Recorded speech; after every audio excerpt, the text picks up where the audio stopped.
સાબરમતી નદીમાં આવેલા પૂરે ભારે તારાજી સર્જી છે।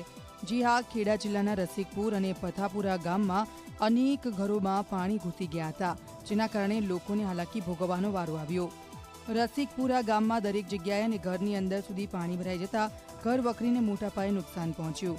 ગ્રામજનોનું કહેવું છે કે અત્યાર સુધી આટલું બધું પાણી ક્યારે નથી આવ્યું। ગ્રામજનો પાણીની વચ્ચે જીવન જીવવા મજબૂર બન્યા છે।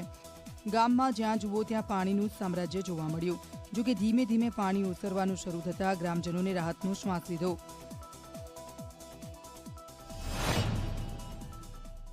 પાણી બહુ માત્રામાં આવી ગયું હતું, તો અહીંયા તો બહુ જ પાણી તો આમ તરામણું, તો કોઈ વસ્તુ લેવા નતા રહ્યા, તો પોતપોતાનો જીવ બચાવી અને નીકળી ગયા હતા।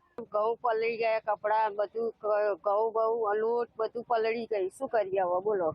અને ચાર પૂરો બધું તે ગાયો બહાર રાખી છે, અમે બધા બહાર જતા રહ્યા, કેટલું બધું પાણી છે। તમે નહીં માનો કે બધો પાક ટોટલ લોસ છે। હજારો હેક્ટરોમાં જમીનમાં બધા પાણી ફરી વળ્યું છે અને બધી ખેતી નુકસાન પામેલ છે। કોઈ પણ જગ્યાએ ખેતી એવું બન્યું નથી કે આ જગ્યાએ પાક બચ્યો।